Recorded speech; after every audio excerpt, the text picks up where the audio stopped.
श्री छिन्नमस्ता कवचम श्री गणेशाय नमः। देव्योवाच कथिता छिन्नमस्ताया या विद्या सुगोपिताः त्वया नाथेन जीवेश श्रुताश्चाधिगता मया। इदानीं श्रोतुमिच्छामि कवचं सर्वसूचितं त्रैलोक्यविजयं नाम कृपया कथ्यतां प्रभो। भैरव उवाच शृणु वक्ष्यामि देवेशी सर्वदेव नमस्कृते। त्रैलोक्यविजयं नाम कवचं सर्वमोहनं सर्वविद्यामयं साक्षात् सुरात् सुरजयप्रदं। धारणात् पठनादीशस्त्रैलोक्य विजयी विभुः ब्रह्मा नारायणो रुद्रो धारणात् पठनाद्यतः। कर्ता पाता च संहर्ता भुवनानां सुरेश्वरी। न देयं परशिष्येभ्यो भक्तेभ्योऽपि विशेषतः देयं शिष्याय भक्ताय प्राणेभ्योऽपधिकाय च। देवाश्च छिन्नमस्तायाः कवचस्य च भैरवः। ऋषिस्तोषाद्विराट् छन्दो देवता छिन्नमस्तका। त्रैलोक्यविजये मुक्तौ विनियोगः प्रकीर्तितः।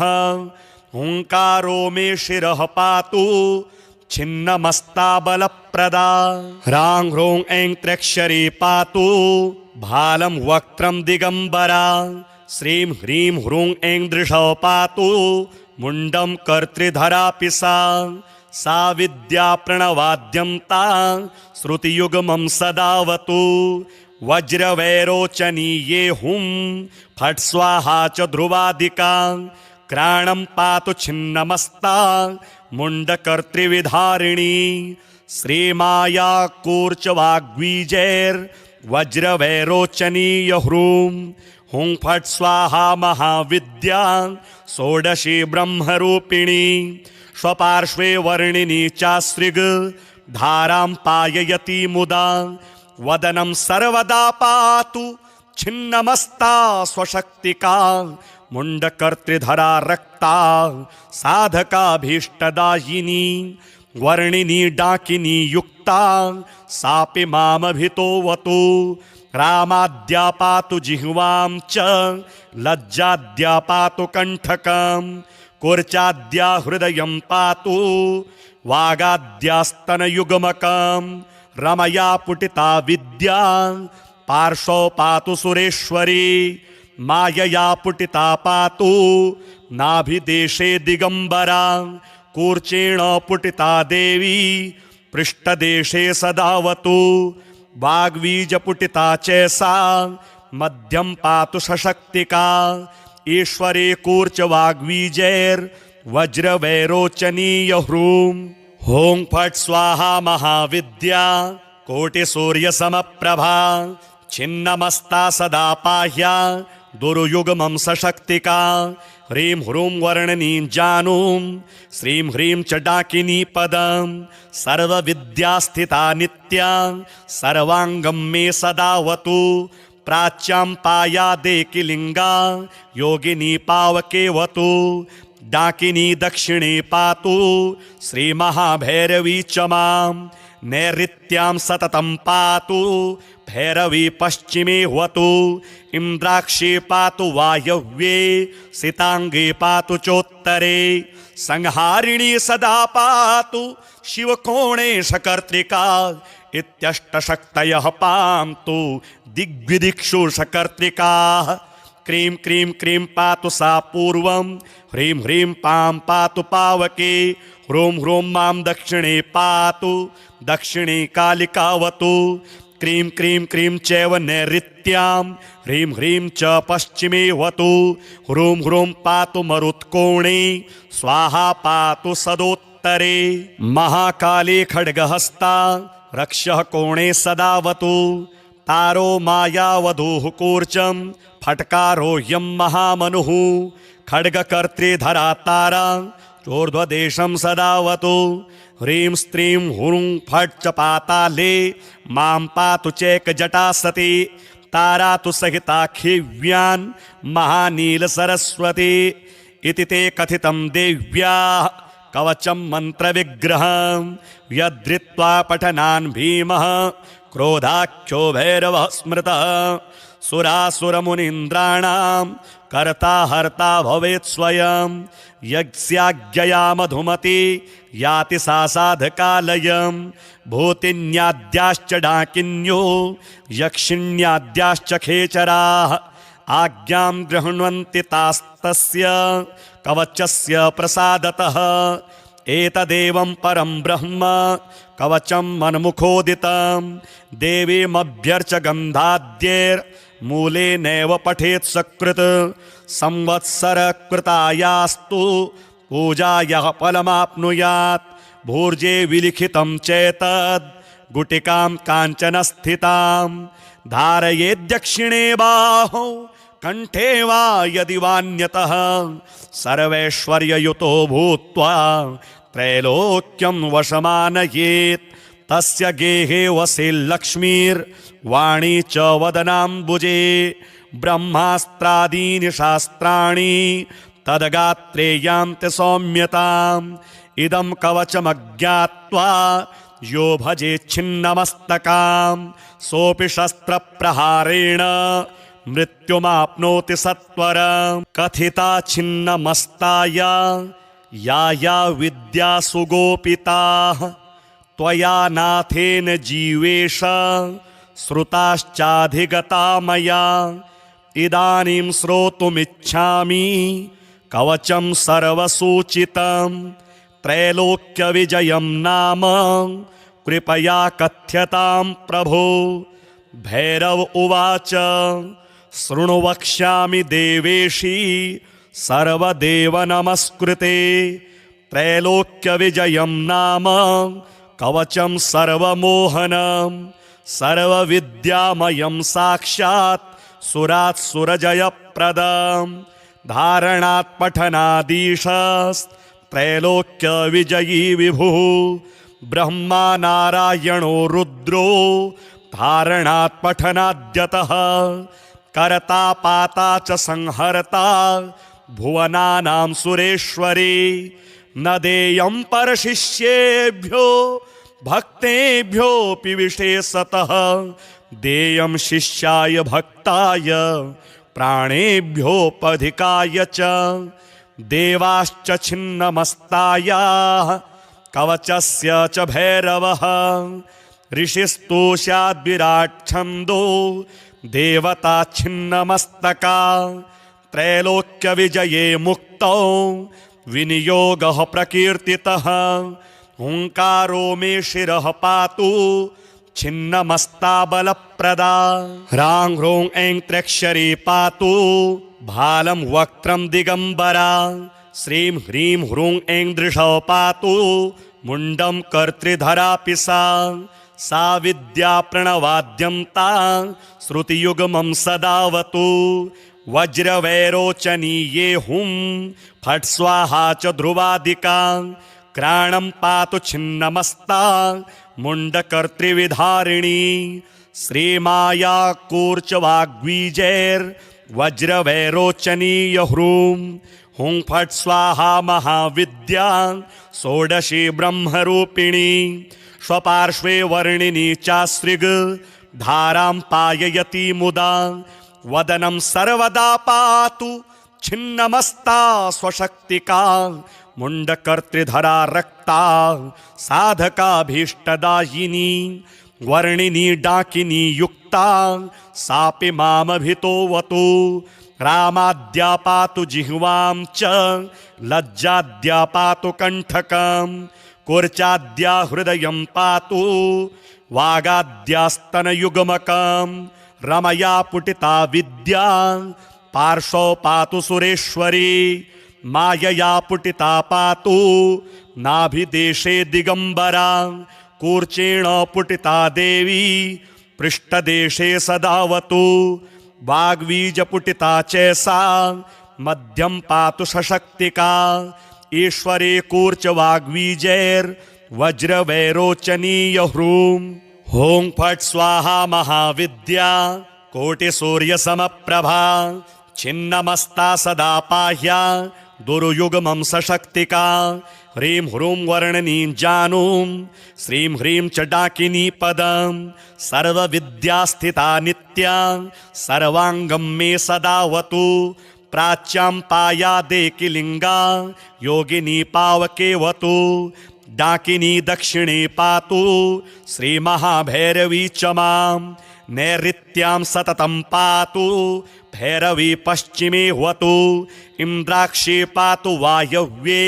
सिताङ्गे पातु चोत्तरे संहारिणी सदा पातु शिवकोणे शकर्त्रिका इत्यष्टशक्तयः पान्तु दिग्विदिक्षु शकर्त्रिकाः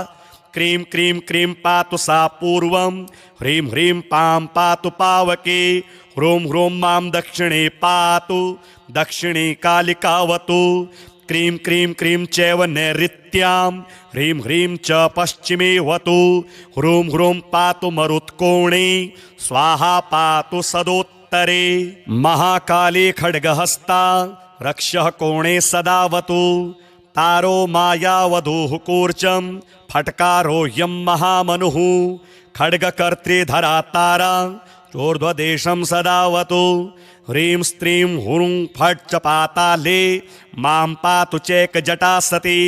तारा तु सहिताखिव्यान् महानीलसरस्वती इति ते कथितं देव्याः कवचं मन्त्रविग्रहं यद्धृत्वा पठनान् भीमः क्रोधाख्यो भैरवः स्मृतः सुरासुरमुनीन्द्राणां कर्ता हर्ता भवेत् स्वयं यज्ञाज्ञया मधुमती याति सा साधकालयं भूतिन्याद्याश्च डाकिन्यो यक्षिण्याद्याश्च खेचराः आज्ञां गृह्णन्ति तास्तस्य कवचस्य प्रसादतः एतदेवं परं ब्रह्म कवचं मन्मुखोदितं देवीमभ्यर्च गन्धाद्यैर्मूले नैव पठेत् सकृत् संवत्सरकृतायास्तु पूजायाः फलमाप्नुयात् भूर्जे विलिखितं चैतद् गुटिकां काञ्चनस्थितां धारयेद्दक्षिणे बाहौ कण्ठे वा यदि वान्यतः सर्वैश्वर्ययुतो भूत्वा त्रैलोक्यं वशमानयेत् तस्य गेहे वसेल्लक्ष्मीर्वाणी च वदनाम्बुजे ब्रह्मास्त्रादीनि शास्त्राणि तद्गात्रे यान्ति सौम्यताम् इदं कवचमज्ञात्वा यो भजेच्छिन्नमस्तकां सोऽपि शस्त्रप्रहारेण मृत्युमाप्नोति सत्वरं कथिता छिन्नमस्ताया या विद्या सुगोपिताः त्वया नाथेन जीवेश श्रुताश्चाधिगता मया इदानीं श्रोतुमिच्छामि कवचं सर्वसूचितं त्रैलोक्यविजयं नाम कृपया कथ्यतां प्रभो भैरव उवाच शृणु वक्ष्यामि देवेशी सर्वदेव नमस्कृते त्रैलोक्यविजयं नाम कवचं सर्वमोहनं सर्वविद्यामयं साक्षात् सुरात् सुरजयप्रदं धारणात् पठनादीशस्त्रैलोक्यविजयी विभुः ब्रह्मा नारायणो रुद्रो धारणात् पठनाद्यतः कर्ता पाता च संहर्ता भुवनानां सुरेश्वरी न देयं परशिष्येभ्यो भक्तेभ्योऽपि विशेषतः देयं शिष्याय भक्ताय प्राणेभ्योऽपधिकाय च देवाश्च छिन्नमस्तायाः कवचस्य च भैरवः ऋषिस्तोषाद्विराट् छन्दो देवता छिन्नमस्तका त्रैलोक्यविजये मुक्तौ विनियोगः प्रकीर्तितः हुङ्कारो मे शिरः पातु छिन्नमस्ता बलप्रदा ह्रां ह्रूं ऐं त्र्यक्षरी पातु भालं वक्त्रं दिगंबरा श्रीं ह्रीं ह्रूं ऐं दृशौ पातु मुंडं कर्तृधरापि सा विद्या प्रणवाद्यं ता श्रुतियुग्मं सदावतु वज्रवैरोचनीये हुं फट् स्वाहा च ध्रुवादिका क्राणं पातु छिन्नमस्ता मुंडकर्तृविधारिणी श्रीमाया कूर्च वाग्वीजैर्वज्रवैरोचनीय ह्रूं हुं फट् स्वाहा महाविद्या षोडशी ब्रह्मरूपिणी स्वपार्श्वे वर्णिनी चाश्रिग धारां पाययति मुदा वदनं सर्वदा पातु छिन्नमस्ता स्वशक्तिका मुंडकर्तृधरा रक्ता साधकाभीष्टदायिनी वर्णिनी डाकिनी युक्ता सापि मामभितोऽवतु रामाद्या पातु जिह्वां च लज्जाद्या पातु कण्ठकं कूर्चाद्या हृदयं पातु वागाद्यास्तनयुग्मकं रमया पुटिता विद्या पार्श्वौ पातु सुरेश्वरी मायया पुटिता पातु नाभिदेशे दिगंबरा कूर्चेण पुटिता देवी पृष्ठदेशे सदावतु वाग्वीजपुटिता चैसा मध्यं पातु सशक्तिका ईश्वरे कूर्च वाग्वीजैर्वज्रवैरोचनीय ह्रूं हुं फट् स्वाहा महाविद्या कोटिसूर्यसमप्रभा छिन्नमस्ता सदा पाह्या दुर्युग्मं सशक्तिका ह्रीं ह्रूं वर्णनीं जानूं श्रीं ह्रीं च डाकिनी पदं सर्वविद्यास्थिता नित्या सर्वाङ्गं मे सदावतु प्राच्यां पायादेकिलिङ्गा योगिनी पावकेवतु डाकिनी दक्षिणे पातु श्रीमहाभैरवी च मां नैऋत्यां सततं पातु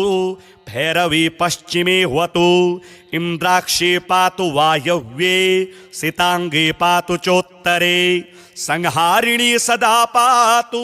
शिवकोणे शकर्त्रिका इत्यष्टशक्तयः पान्तु दिग्विदिक्षु शकर्त्रिकाः क्रीं क्रीं क्रीं पातु सा पूर्वं ह्रीं ह्रीं पां पातु पावके ह्रूं ह्रूं मां दक्षिणे पातु दक्षिणे कालिकावतु क्रीं क्रीं क्रीं चैव नैऋत्यां ह्रीं ह्रीं च पश्चिमे वतु ह्रूं ह्रूं पातु मरुत्कोणे स्वाहा पातु सदोत्तरे महाकाली खड्गहस्ता रक्षः कोणे सदावतु तारो मायावधूः कूर्चं फट्कारो यं महामनुः खड्गकर्त्रीधरा तारा चोर्ध्वदेशं सदावतु ह्रीं स्त्रीं हुं फट् च पाताले मां पातु चैकजटा सती तारा तु सहिता खिव्यान् महानीलसरस्वती इति ते कथितं देव्याः कवचं मन्त्रविग्रहं यद्धृत्वा पठनान् भीमः क्रोधाख्यो भैरवः स्मृतः सुरासुरमुनीन्द्राणां कर्ता हर्ता भवेत् स्वयं यज्ञाज्ञया मधुमती याति सा साधकालयं भूतिन्याद्याश्च डाकिन्यो यक्षिण्याद्याश्च खेचराः आज्ञां गृह्णन्ति तास्तस्य कवचस्य प्रसादतः एतदेवं परं ब्रह्म कवचं मन्मुखोदितं देवीमभ्यर्च गन्धाद्यैर्मूले नैव पठेत् सकृत् संवत्सरकृतायास्तु पूजायाः फलमाप्नुयात् भूर्जे विलिखितं चैतद् गुटिकां काञ्चनस्थितां धारयेद्दक्षिणे बाहौ कंठे वा यदि वान्यतः सर्वैश्वर्ययुतो भूत्वा त्रैलोक्यं वशमानयेत् तस्य गेहे वसे लक्ष्मीर्वाणी च वदनाम्बुजे ब्रह्मास्त्रादीनि शास्त्राणि तद्गात्रे यान्ति सौम्यताम् इदं कवचमज्ञात्वा यो भजेच्छिन्नमस्तकां सोऽपि शस्त्रप्रहारेण मृत्युमाप्नोति सत्वरं कथिता छिन्नमस्ताया या विद्या सुगोपिता त्वया नाथेन जीवेश श्रुताश्चाधिगता मया इदानीं श्रोतुमिच्छामि कवचं सर्वसूचितं त्रैलोक्यविजयं नाम कृपया कथ्यतां प्रभो। भैरव उवाच शृणु वक्ष्यामि देवेशी सर्वदेव नमस्कृते त्रैलोक्यविजयं नाम कवचं सर्वमोहनं सर्वविद्यामयं साक्षात् सुरात् सुरजयप्रदं धारणात् पठनादीशस्त्रैलोक्यविजयी विभुः ब्रह्मा नारायणो रुद्रो धारणात् पठनाद्यतः कर्ता पाता च संहर्ता भुवनानां सुरेश्वरी न देयं परशिष्येभ्यो भक्तेभ्योऽपि विशेषतः देयं शिष्याय भक्ताय प्राणेभ्योऽपधिकाय च देवाश्च छिन्नमस्तायाः कवचस्य च भैरवः ऋषिस्तोषाद्विराट्छन्दो देवता छिन्नमस्तका त्रैलोक्यविजये मुक्तौ विनियोगः प्रकीर्तितः हुंकारो मे शिरः पातु छिन्नमस्ता बलप्रदा ह्रां ह्रूं ऐं त्र्यक्षरी पातु भालं वक्त्रं दिगंबरा श्रीं ह्रीं ह्रूं ऐं दृशौ पातु मुंडं कर्तृधरापि सा विद्या प्रणवाद्यं ता श्रुतियुग्मं सदावतु वज्रवैरोचनीये हुं फट् स्वाहा च ध्रुवादिका क्राणं पातु छिन्नमस्ता मुंडकर्तृविधारिणी श्रीमाया कूर्चवाग्वीजैर्वज्रवैरोचनीय ह्रूं हुं फट् स्वाहा महाविद्या षोडशी ब्रह्मरूपिणी स्वपार्श्वे वर्णिनी चाश्रिग धारां पाययति मुदा वदनं सर्वदा पातु छिन्नमस्ता स्वशक्तिका मुंडकर्तृधरा रक्ता साधकाभीष्टदायिनी वर्णिनी डाकिनी युक्ता सापि मामभितोवतु रामाद्या पातु जिह्वां च लज्जाद्या पातु कण्ठकं कुर्चाद्या हृदयं पातु वागाद्यास्तनयुग्मकं रमया पुटिता विद्या पार्श्वौ पातु सुरेश्वरी मायया पुटिता पातु नाभिदेशे दिगंबरा कूर्चेण पुटिता देवी पृष्ठदेशे सदावतु वाग्वीजपुटिता चैसा मध्यं पातु सशक्तिका ईश्वरे कूर्च वाग्वीजैर्वज्रवैरोचनीय ह्रूं हुं फट् स्वाहा महाविद्या कोटिसूर्यसमप्रभा छिन्नमस्ता सदा पाह्या दुर्युग्मं सशक्तिका ह्रीं ह्रूं वर्णनीं जानूं श्रीं ह्रीं च डाकिनी पदं सर्वविद्यास्थिता नित्या सर्वाङ्गं मे सदावतु प्राच्यां पायादेकिलिङ्गा योगिनी पावकेवतु डाकिनी दक्षिणे पातु श्रीमहाभैरवी च मां नैऋत्यां सततं पातु भैरवी पश्चिमे वतु इन्द्राक्षी पातु वायव्ये सितांगे पातु चोत्तरे संहारिणी सदा पातु शिवकोणे शकर्त्रिका इत्यष्टशक्तयः पान्तु दिग्विदिक्षु शकर्त्रिकाः क्रीं क्रीं क्रीं पातु सा पूर्वं ह्रीं ह्रीं पां पातु पावके ह्रूं ह्रूं मां दक्षिणे पातु दक्षिणे कालिकावतु क्रीं क्रीं क्रीं चैव नैऋत्यां ह्रीं ह्रीं च पश्चिमे वतु ह्रूं ह्रूं पातु मरुत्कोणे स्वाहा पातु सदोत्तरे महाकाली खड्गहस्ता रक्षः कोणे सदावतु तारो मायावधूः कूर्चं फट्कारो यं महामनुः खड्गकर्त्रीधरा तारा चोर्ध्वदेशं सदावतु ह्रीं स्त्रीं हुं फट् च पाताले मां पातु चैकजटा सती तारा तु सहिता खिव्यान् महानीलसरस्वती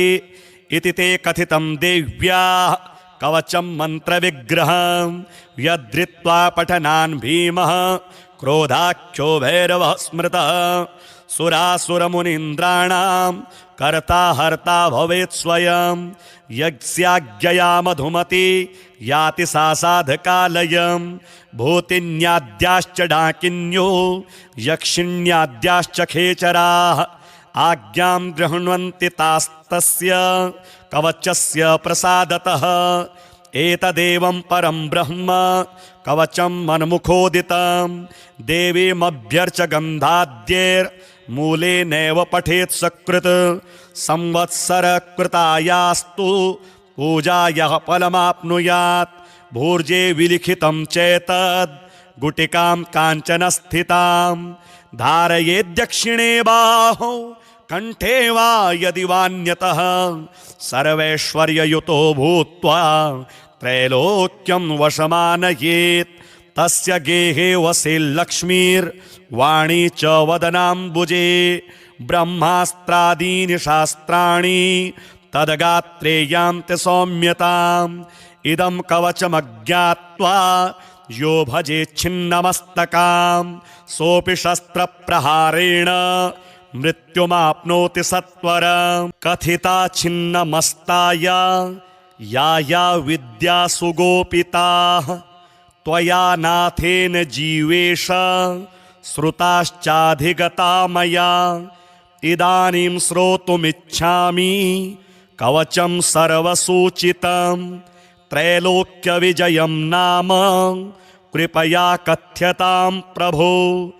भैरव उवाच शृणु वक्ष्यामि देवेशी सर्वदेव नमस्कृते त्रैलोक्यविजयं नाम कवचं सर्वमोहनं सर्वविद्यामयं साक्षात् सुरात् सुरजयप्रदं धारणात् पठनादीशस्त्रैलोक्यविजयी विभुः ब्रह्मा नारायणो रुद्रो धारणात् पठनाद्यतः कर्ता पाता च संहर्ता भुवनानां सुरेश्वरी न देयं परशिष्येभ्यो भक्तेभ्योऽपि विशेषतः देयं शिष्याय भक्ताय प्राणेभ्योऽपधिकाय च देवाश्च छिन्नमस्तायाः कवचस्य च भैरवः ऋषिस्तोषाद्विराट् छन्दो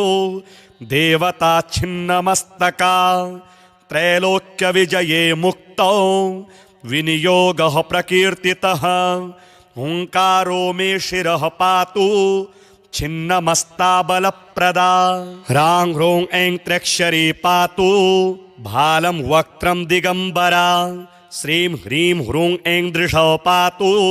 मुण्डं कर्तृधरापि सा विद्या प्रणवाद्यं ता श्रुतियुग्मं सदावतु वज्रवैरोचनीये हुं फट् स्वाहा च ध्रुवादिका क्राणं पातु छिन्नमस्ता मुण्डकर्तृविधारिणी श्रीमाया कूर्चवाग्वीजैर्वज्रवैरोचनीय ह्रूं हुं फट् स्वाहा महाविद्या षोडशी ब्रह्मरूपिणी स्वपार्श्वे वर्णिनी चाश्रिग धारां पाययति मुदा वदनं सर्वदा पातु छिन्नमस्ता स्वशक्तिका मुण्डकर्तृधरा रक्ता साधकाभीष्टदायिनी वर्णिनी डाकिनी युक्ता सापि मामभितोऽवतु रामाद्या पातु जिह्वां च लज्जाद्या पातु कण्ठकं कूर्चाद्या हृदयं पातु वागाद्यास्तनयुग्मकं रमया पुटिता विद्या पार्श्वौ पातु सुरेश्वरी मायया पुटिता पातु नाभिदेशे दिगम्बरा कूर्चेण पुटिता देवी पृष्ठदेशे सदावतु वाग्वीजपुटिता चैसा मध्यं पातु सशक्तिका ईश्वरे कूर्च वाग्वीजैर्वज्रवैरोचनीय ह्रूं हुं फट् स्वाहा महाविद्या कोटिसूर्यसमप्रभा छिन्नमस्ता सदा पाह्या दुर्युग्मं सशक्तिका ह्रीं ह्रूं वर्णनीं जानूं श्रीं ह्रीं च डाकिनी पदं सर्वविद्यास्थिता नित्या सर्वाङ्गं मे सदावतु प्राच्यां पायादेकिलिङ्गा योगिनी पावकेवतु डाकिनी दक्षिणे पातु श्रीमहाभैरवी च मां नैऋत्यां सततं पातु भैरवी पश्चिमे वतु इन्द्राक्षी पातु वायव्ये सिताङ्गे पातु चोत्तरे संहारिणी सदा पातु शिवकोणे शकर्त्रिका इत्यष्टशक्तयः पान्तु दिग्विदिक्षु शकर्त्रिकाः क्रीं क्रीं क्रीं पातु सा पूर्वं ह्रीं ह्रीं पां पातु पावके ह्रूं ह्रूं मां दक्षिणे पातु दक्षिणे कालिकावतु क्रीं क्रीं क्रीं चैव नैऋत्यां ह्रीं ह्रीं च पश्चिमे वतु ह्रूं ह्रूं पातु मरुत्कोणे स्वाहा पातु सदोत्तरे महाकाली खड्गहस्ता रक्षः कोणे सदावतु तारो मायावधूः कूर्चं फट्कारो यं महामनुः खड्गकर्त्रीधरा तारा चोर्ध्वदेशं सदावतु ह्रीं स्त्रीं हुरुं फट् च पाताले मां पातु चैकजटा सती तारा तु सहिता खिव्यान् महानीलसरस्वती इति ते कथितं देव्याः कवचं मन्त्रविग्रहं यद्धृत्वा पठनान् भीमः क्रोधाख्यो भैरवः स्मृतः सुरासुरमुनीन्द्राणां कर्ता हर्ता भवेत् स्वयं यज्ञाज्ञया मधुमती याति सा साधकालयं भूतिन्याद्याश्च डाकिन्यो यक्षिण्याद्याश्च खेचराः आज्ञां गृह्णन्ति तास्तस्य कवचस्य प्रसादतः एतदेवं परं ब्रह्म कवचं मन्मुखोदितं देवीमभ्यर्च गन्धाद्यैर्मूले नैव पठेत् सकृत् संवत्सरकृतायास्तु पूजायाः फलमाप्नुयात् भूर्जे विलिखितं चैतद् गुटिकां काञ्चनस्थितां धारयेद्दक्षिणे बाहौ कण्ठे वा यदि वान्यतः सर्वैश्वर्ययुतो भूत्वा त्रैलोक्यं वशमानयेत् तस्य गेहे वसे लक्ष्मीर्वाणी च वदनाम्बुजे ब्रह्मास्त्रादीनि शास्त्राणि तद्गात्रे यान्ति सौम्यताम् इदं कवचमज्ञात्वा यो भजेच्छिन्नमस्तकां सोऽपि शस्त्रप्रहारेण मृत्युमाप्नोति सत्वरं कथिता छिन्नमस्ताया या विद्या सुगोपिताः त्वया नाथेन जीवेश श्रुताश्चाधिगता मया इदानीं श्रोतुमिच्छामि कवचं सर्वसूचितं त्रैलोक्यविजयं नाम कृपया कथ्यतां प्रभो भैरव उवाच शृणु वक्ष्यामि देवेशी सर्वदेव नमस्कृते त्रैलोक्यविजयं नाम कवचं सर्वमोहनं सर्वविद्यामयं साक्षात् सुरात् सुरजयप्रदं धारणात् पठनादीशस्त्रैलोक्यविजयी विभुः ब्रह्मा नारायणो रुद्रो धारणात् पठनाद्यतः कर्ता पाता च संहर्ता भुवनानां सुरेश्वरी न देयं परशिष्येभ्यो भक्तेभ्योऽपि विशेषतः देयं शिष्याय भक्ताय प्राणेभ्योऽपधिकाय च देवाश्च छिन्नमस्तायाः कवचस्य च भैरवः ऋषिस्तोषाद्विराट् छन्दो देवता छिन्नमस्तका त्रैलोक्यविजये मुक्तौ विनियोगः प्रकीर्तितः हुङ्कारो मे शिरः पातु छिन्नमस्ता बलप्रदा ह्रां ह्रूं ऐं त्र्यक्षरी पातु भालं वक्त्रं दिगम्बरा श्रीं ह्रीं ह्रूं ऐं दृशौ पातु मुण्डं कर्तृधरापि सा विद्या प्रणवाद्यं ता श्रुतियुग्मं सदावतु वज्रवैरोचनीये हुं फट् स्वाहा च ध्रुवादिका क्राणं पातु छिन्नमस्ता मुण्डकर्तृविधारिणी श्रीमाया कूर्च वाग्वीजैर्वज्रवैरोचनीय ह्रूं हुं फट् स्वाहा महाविद्या षोडशी ब्रह्मरूपिणी स्वपार्श्वे वर्णिनी चाश्रिग धारां पाययति मुदा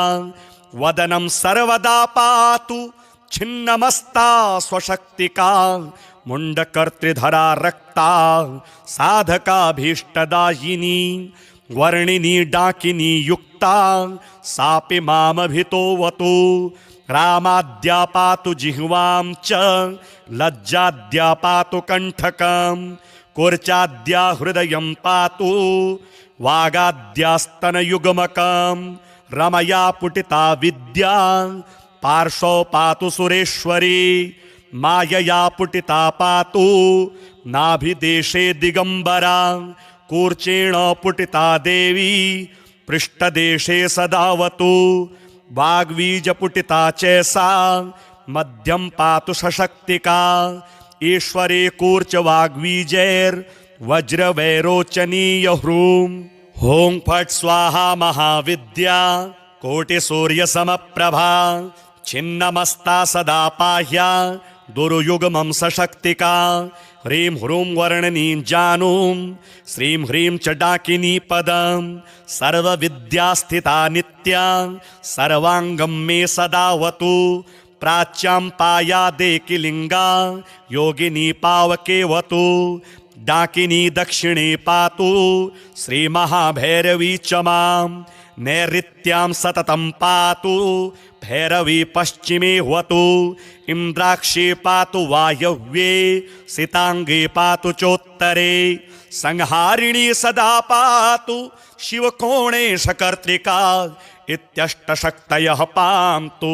दिग्विदिक्षु शकर्त्रिकाः क्रीं क्रीं क्रीं पातु सा पूर्वं ह्रीं ह्रीं पां पातु पावके ह्रूं ह्रूं मां दक्षिणे पातु दक्षिणे कालिकावतु क्रीं क्रीं क्रीं चैव नैऋत्यां ह्रीं ह्रीं च पश्चिमे वतु